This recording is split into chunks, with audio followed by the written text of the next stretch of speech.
का सा कोई संकट आया, तुम कहोगे भगवान नहीं है।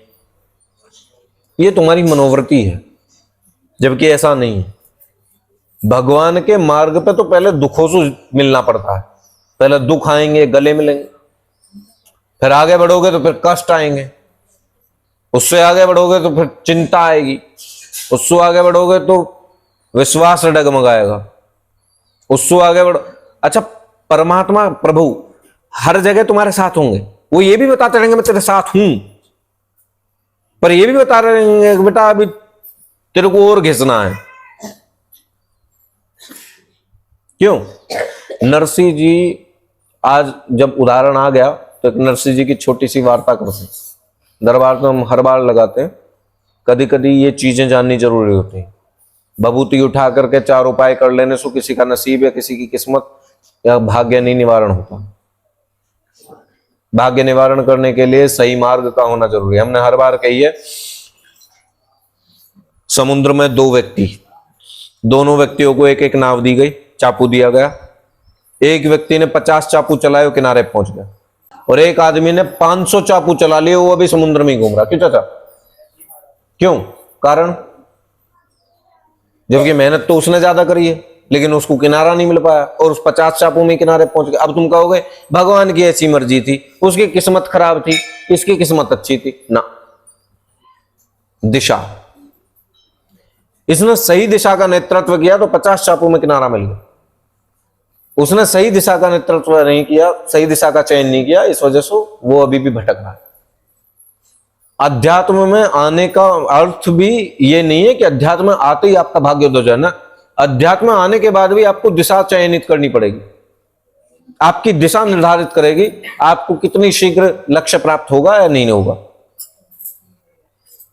किताबी पुस्तकें, जो लोग आजकल डिग्रियों के पीछे दौड़ रहे हैं ना, किताबी पुस्तकें आपको मात्र नॉलेज दे सकते हैं, ज्ञान दे सकते हैं, संस्कार नहीं दे सकते। संस्कार परिवार से ही आते हैं, और यही कारण है इन किताबी शिक्षाओं का कि अब संस्कार नष्ट होते जा रहे हैं और अहंकार धारण होता जा रहा। नहीं, पहले गांव में ऐसा होता था, कोई बच्चा अगर गलती कर दे तो गांव के दूसरे कोने का कोई बुजुर्ग वहां खड़ा हो तो उस बच्चे में 2 थप्पड़ मार देगा। गलत करता है, और उस बच्चे की हिम्मत ये नहीं होती उस बाबा को कुछ उल्टा बोल जाए, जबकि थप्पड़ खा करके चुप अपने घर आकर, घर भी आकर के नहीं बताता था कि बाबा ने मेरे को ऐसे बोल दिया, वो भी गांव के दूसरे कोई अलग अनजान। अब सगा चाचा ताऊ छोड़ो, बाप बोल जाए, मारना तो बहुत दूर की बात है, बोल जाओ उल्टा, लठ लेके खड़े रहे, बोले तो बोलिए फालतू ना। उसी की जमीन, उसी का घर, उसी की संपत्ति पर मौज ले रहा है, उसी को एंगल दिखा रहा है, बोले आजा इंतजाम भरू। बाप नु कहता ना सांझ को कि कल को विल बनाऊंगा, बेटी के नाम करूंगा, पड़ोसी के नाम करूंगा, फलाने के नाम करूंगा, तो सुबह को तो पता लगा अर्थी संस्कार की तैयारी हो रही होगी। रात रात में निपटा देंगे मिल करके। हाँ, होता है। अब नरसिंह जी कहानी क्या? नरसिंह जी सेठ थे। कहां के? जूनागढ़। सेठ, सेठ समझते हो?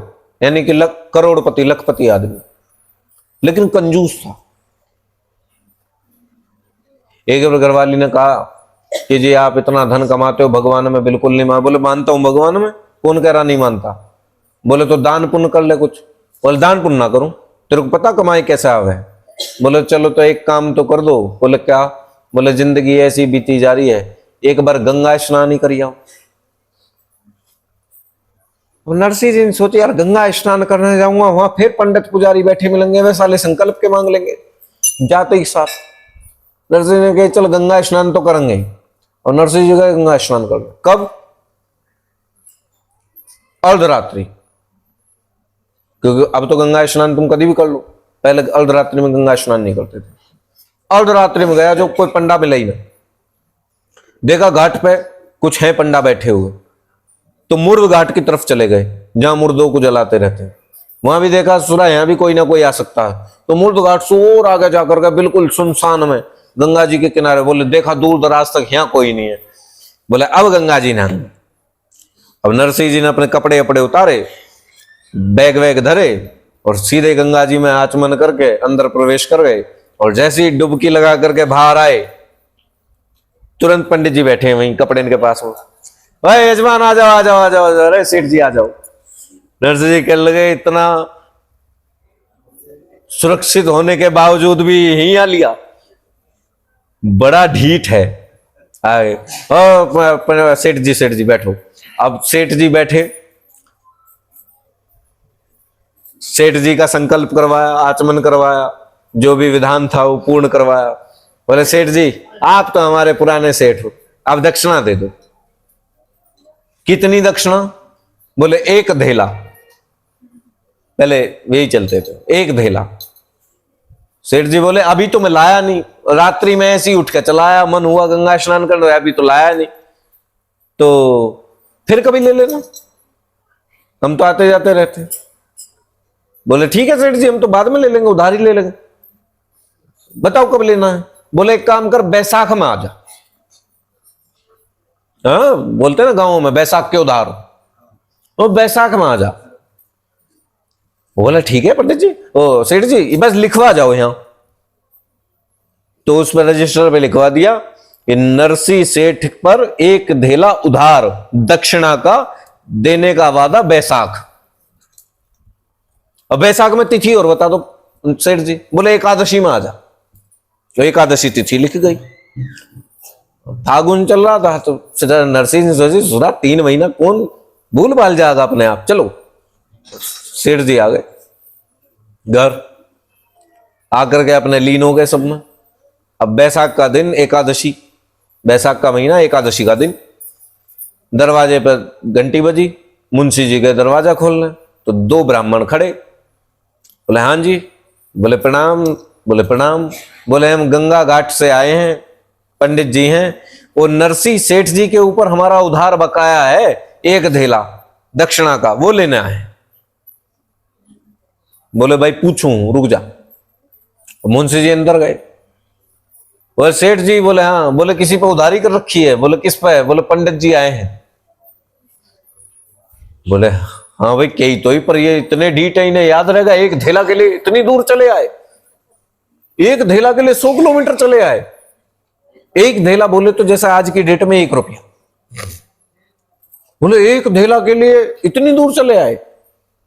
अच्छा हमारे यहाँ कुछ प्राणी ऐसे हैं भी, क्या वो एक गंगा स्नान करने कोई बेचारे को बता दिया, दिल्ली गंगा के ऊपर तो बहुत सारी कहानी है मार दो, गंगा स्नान बता दिया हमसेवाल ने किसी ने कि भाई गंगा स्नान करो, तो दिल्ली से कोई आदमी चला ब्रज घाट नहाने, जैसे तैसे करके बेचारा ब्रज घाट पहुंचा 3 घंटे में, बस में से उतरा सुबह 4 बजे।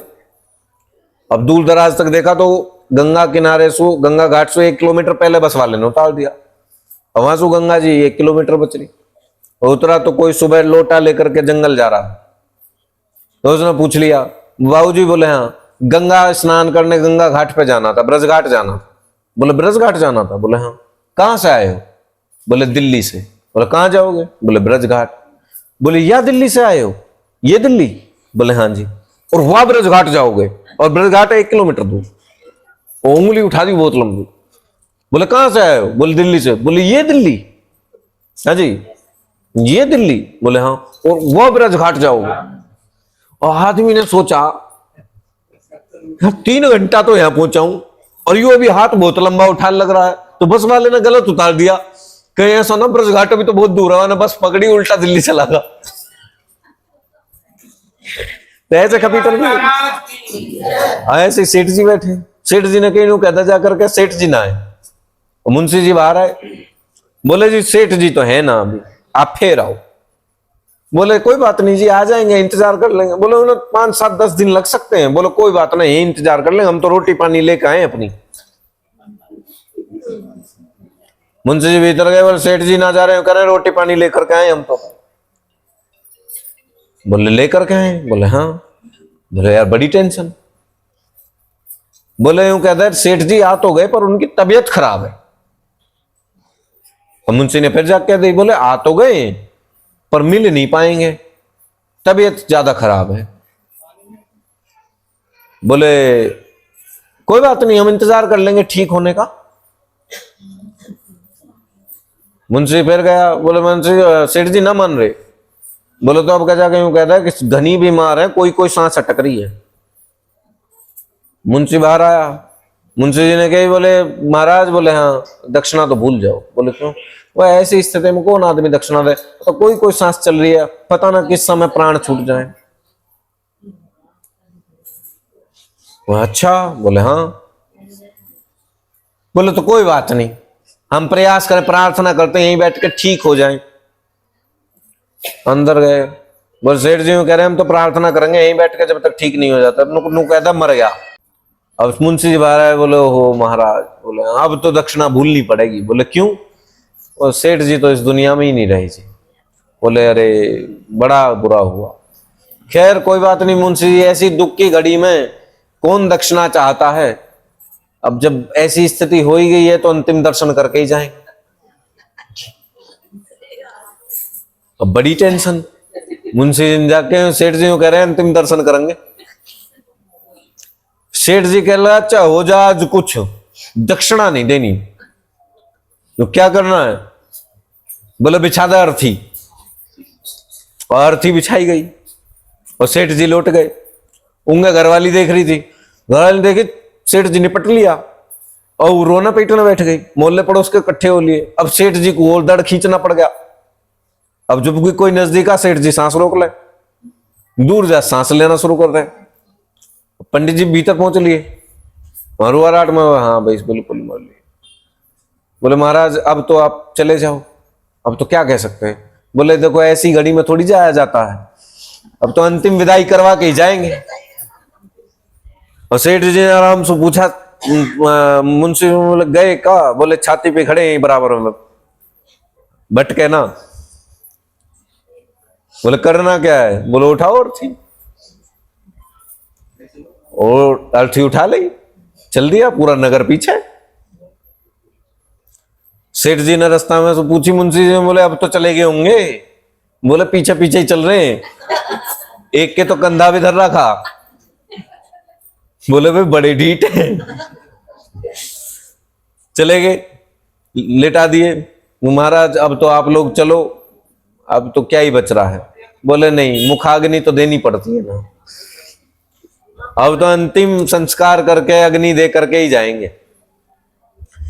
सेठ जी कह रहे अब तो चले गए होंगे। बोले कोई ना गया, चिता पे लेट गया तो कोई ना गया, यहीं पड़े ये खड़े बराबर में। बोले करना क्या है? अब सारे प्लान फेल हो लिए।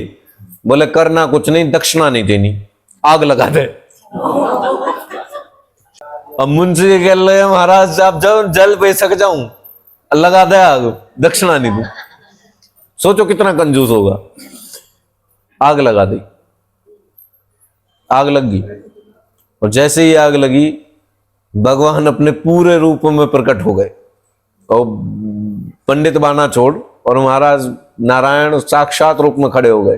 हाथ पकड़ के चितासु निकाल कर बोले नरसिंह, बोले अब तो उठ जा, और तो मैं साक्षात आ लिया, और कितनी परीक्षा लेगा भाई? मैं आया था तेरी परीक्षा लेना, तेने तो मेरी परीक्षा ले ली। सेठ जी को उस दिन एहसास हुआ कि नारायण क्या है, भाव क्या है, परमात्मा क्या है, और ये माया, ये झूठा संसार क्या है। वो दिन ऐसा एहसास हुआ कि सेठ जी ने अपनी जितनी माया थी सारे राजकोष खुलवा दिए, सारी तिजोरियां खुलवा दी, जितना राजपाट संपत्ति ऐश्वर्य माल खजाने जितने भी थे सब उठा उठा करके जनता में बांट, गरीबों में बांट दिए, और खुद नगर के बाहर जाकर के एक छोटी सी कुटिया डाल करके पति पत्नी वहां बैठ करके भजन करने लगे। तो नरसिंह जी की जब बेटी की शादी हुई और शादी के बाद जब उसकी भी बेटी की शादी आई, और जब भात की चिट्ठी है तो दुनिया जानती है, तो जब भगवान श्री कृष्ण ने भात भरा तो नरसिंह जी ने एक बात कही, भगवान आपने मेरे लिए आपने अपने इतने खजाने खुलवा दिए। नरसिंह ने पूछा भगवान श्री कृष्ण से, कि एक मेरे लिए, एक मेरे तुच्छ जैसे भक्त के लिए आपने अपने खजाने खुलवा दिए इतने बड़े कि जितना चिट्ठी में लिखा हुआ था, जो पूर्ण करना ही क्षमता में किसी के में नहीं था, क्या 15 किलो 15 मन का सिलबट्टा है, ऐसी ऐसी चीज लिखी हुई थी। बोले आपने इतने राजकोष खुलवा दिए, इतना सोना चांदी कि पूरे नगर पे स्वर्ण बरसा दिया। तो भगवान ने एक बात कही, बोले मैं, दुनिया जानती है कि मैं कभी किसी को कुछ नहीं देता हूं। मैं अगर किसी को कुछ दे रहा हूं तो उसी का दे रहा हूं वापस। जैसे तुम लोग कहते हो ना, तेरा तुझको अर्पण क्या लागे मेरा, तो भगवान भी वैसे ही करते हैं, तेरा तुझको अर्पण। बोले वो कैसे महाराज? बोले तूने मेरे नाम पे जितनी माया लुटाई थी गरीबों में, बोले हाँ, वो सब इसका मतलब है तूने मुझे समर्पित कर दी, और मैं उस दिन से उस माया को धर के बैठा हूं और उसका ब्याज और लगा रहा हूं। तो आज जितना मैंने तेरे को दिया है उसका ब्याज लगा करके दिया। ये जो भात भरा है ये मेरी माया, मेरे राजकोष का धन नहीं है। बोले तो, बोले तेरी लुटाई हुई माया है, तेरे ही राजकोष की है, मैं तो ब्याज लगा करके आज तेरे को वापस लौटा रहा हूं, और उपकार ये कर रहा हूं कि शरीर तेरे को अपने निवास लेकर के जा रहा हूं। वो नरसिंह जी है, ये भक्ति है, ये भाव है। अब पूरी कथा कहते तो बहुत लंबा प्राकरण निकल जाता, तो मायने वो नहीं रखता कि मंदिर में मत्था टेका और आपको आते के साथ भगवान ने बहुत सोना बरसा दिया, बहुत मनोकामना पूरे। नहीं, भगवान पहले परीक्षा लेते हैं, भाव देखते हैं, और जैसा तुम्हारा भाव होगा उसके नाम पे, जैसा तुम दान पुण्य कर रहे होगे, जैसी सेवा कर रहे होगे, जैसा भाव रख रहे होगा, जैसा समर्पण होगा, भगवान उसी को ब्याज लगा करके तुम्हारे ऊपर कृपा करके दिखा देते हैं कि ले बेटा अब तू भी इतने ही ऐश्वर्य में फलित। लेकिन हमारे अंदर क्या है? अहंकार। मंदिर में आए, मत्था टेका, अर्जी लगाई, फिर भी काम पूरा ना हुआ। क्यों ना हुआ? क्योंकि अहंकार सर के ऊपर, पूरा होने ही नहीं देगा। और भगवान क्या चाहते हैं? भाव, सेवा। क्यों नहीं? तुम्हारे घर के अंदर, बहुत लोगों के अंदर ऐसी आज भी जातिवाद की स्थिति फैली हुई है कि तुम्हारे घर के अंदर, चौखट के अंदर तुम किसी को घुसने नहीं देते हो। कोई अगर निम्न कास्ट का व्यक्ति हो, निम्न जाति का व्यक्ति हो, तो तुम्हारे आज भी कुछ मानसिकताएं ऐसी हैं कि दरवाजे के वहीं रोक लोगे। आज तुम यहां दरबार में सब लोग बैठे हो, तुम्हें पता तुम्हारे बराबर वाला किस जाति का है, किस धर्म का, किस संप्रदाय का है, उसका भोग क्या है, उसका खान पान क्या है, क्या है नहीं पता, फिर भी कंधे से कंधा मिला करके बैठे। कहां गई छुआछूत? कहां गई अछूत? कहां गई जाति? कहां गए विधान? क्यों? जहां सब बराबर हो, एक समान हो, एक स्थिति में हो, और एक ही चीज के लिए मांगे, और एक से ही मांगने आ रहे हो, समझ लेना वही दरबार है। और जहां वीआईपी कैटेगरी अलग हो और नॉर्मल कैटेगरी अलग हो, पैसा वालों की कैटेगरी अलग हो और बिना पैसा वालों की कैटेगरी अलग हो, वो दरबार नहीं, वो धंधे हैं, वो बिजनेस है। दरबार वो चाहे बड़ा है चाहे छोटा है, चाहे धनवान है चाहे निर्धन है, सब एक समान एक स्थान पर बैठे, उसको दरबार कहते हैं। और मंदिर से बड़ा दरबार दुनिया में कोई नहीं, ये भी याद रखना। क्यों? बहुत लोग कहते हैं मंदिर खाने को दे रहा है, तो जो मंदिर की शरणार्थी हैं उनसे जाकर के पूछो, मंदिर ही खाने को दे रहा है। मंदिरों में दान करना बंद कर दो, फिर देखेंगे कैसे खाने को दे रहा हो। मैं कह रहा हूं तुम मंदिरों में दान करना बंद कर दो। मैं कह रहा हूं आज भी केंद्र सरकार को संचालित करने वाला भारत के जितने भी मंदिर हैं, अगर ये अपना राजकोष सरकार को देना बंद कर दें तो ऐसा ना हो सरकार घाटे में चली जाए। क्यों? गैर सांप्रदायिक जितने भी संस्थान हैं वो मात्र अपने समुदायों को बढ़ाने के लिए खर्च करते हैं, और एक सनातनिक संस्थान ऐसे हैं जो राष्ट्र के लिए समर्पित हैं, देश के लिए समर्पित हैं, जन सेवा के लिए समर्पित हैं, जहां लाखों करोड़ों भंडारे रात दिन चलते रहते हैं, लाखों लोगों को रोजगार मिलता है, लाखों अनाथ आश्रम हैं, लाखों वृद्धाश्रम हैं, जो आज भी एक दूसरे के सहयोग के लिए खड़े हैं, जहां पे रहने वाले लोग कभी ये एहसास ही नहीं कर पाते कि वो परिवार में नहीं रह रहे हैं। उसको मंदिर कहते हैं। मंदिर कभी अपने समुदाय नहीं बढ़ाता। मंदिर खुद में एक समुदाय है। क्यों? क्योंकि वो सनातन का एक स्तंभ है। मंदिर खुद सनातन का एक स्तंभ है और मंदिर में आने वाले लोग उसका माध्यम। जो मंदिर के भीतर बैठा है वो भंडारी, जिससे दुनिया मांगने जाती, वो 3 लोग का संचालक है। जब दुनिया खाना और पहनना नहीं जान पा रही थी, तब भारत बैठ करके प्रोजेक्टर लॉन्च कर रहा था। नहीं,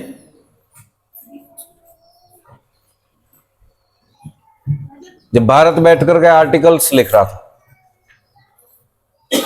तब सनातन, भारत क्या सनातन कहता हूं, क्यों? क्योंकि भारत में ही तो सनातन बैठा है। जब हम लोग सनातन में बैठ करके राष्ट्र के अंतर्गत हम प्रोजेक्टर्स लॉन्च कर रहे थे, आर्टिकल्स लिख रहे थे, अपनी वैज्ञानिकता को एक ऐसा रूप दे रहे थे कि आज के विज्ञान भी उसको समझने में असमर्थ है। तो हमारी बात में विश्वास नहीं होता तो ठीक है, जाओ वृद्धेश्वर मंदिर जाकर के बताओ क्या हजार साल पुराना मंदिर है और बाकी आकृतियां बताओ। कोणार्क जाओ, जगन्नाथपुरी जाओ, ज्वाला जी जाओ। क्यों? और लाखों ऐसे स्थान हैं जो अपने आप में बताते हैं कि वो विज्ञान के लिए कितने महत्वशाली रहे। वो स्वयं एक विज्ञान है जिसको आज तक ही कोई नहीं समझ पाया।